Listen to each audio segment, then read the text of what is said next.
ಗಾಯಕಿ ಶಿವಶ್ರೀ ಸ್ಕಂದ ಪ್ರಸಾದ್ ಅವರು ಯೂಟ್ಯೂಬ್ ಅಲ್ಲಿ ಹಾಡಿರುವ ಪೂಜಿಸಲೆಂದೇ ಹೂಗಳ ತಂದೆ ಹಾಡಿನ ಲಿಂಕ್ ಅನ್ನು ಸಾಮಾಜಿಕ ಮಾಧ್ಯಮ ಟ್ವಿಟರ್ನಲ್ಲಿ ಟ್ವೀಟ್ ಮಾಡಿರುವ ಪ್ರಧಾನಿ ನರೇಂದ್ರ ಮೋದಿ ಇಂತಹ ಪ್ರಯತ್ನಗಳು ನಮ್ಮ ಶ್ರೀಮಂತ ಸಾಂಸ್ಕೃತಿಕ ಪರಂಪರೆಯನ್ನ ಸಂರಕ್ಷಿಸಿ ಮುಂದೆ ಕೊಂಡೊಯ್ಯುತ್ತಿದೆ ಎಂದು ಹೇಳಿದ್ದಾರೆ. ಇನ್ನು ಕನ್ನಡದಲ್ಲಿ ಶಿವಶ್ರೀ ಸ್ಕಂದ ಪ್ರಸಾದ್ ಅವರ ಈ ನಿರೂಪಣೆಯು ಪ್ರಭು ಶ್ರೀರಾಮನ ಭಕ್ತಿಯ ಭಾವವನ್ನು ಸುಂದರವಾಗಿ ಎತ್ತಿ ತೋರಿಸುತ್ತದೆ. ಇಂತಹ ಪ್ರಯತ್ನಗಳು ನಮ್ಮ ಶ್ರೀಮಂತ ಸಾಂಸ್ಕೃತಿಕ ಪರಂಪರೆಯನ್ನು ಸಂರಕ್ಷಿಸುವಲ್ಲಿ ಬಹಳ ದೂರ ಸಾಗುತ್ತವೆ ಎಂದು ತಮ್ಮ ಟ್ವಿಟರ್ ಖಾತೆಯಲ್ಲಿ ಬರೆದುಕೊಂಡಿದ್ದಾರೆ. ನಮಸ್ಕಾರ, ಜೈ Shriram.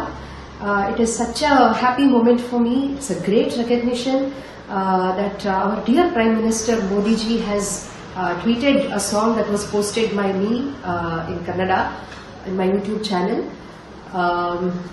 I have no words to describe the emotion that I'm experiencing now. It is a goosebumps moment.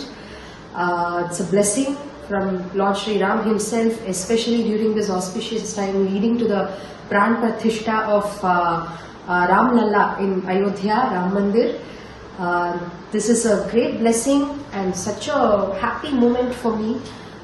For a very ordinary, simple artist like me from the south, it is also a recognition for South Indian music, for South Indian bhajan, for Carnatic music, and this is a very happy moment. I have no words to describe this. Thank you so much, Modi ji. This is a wonderful recognition. Namaste.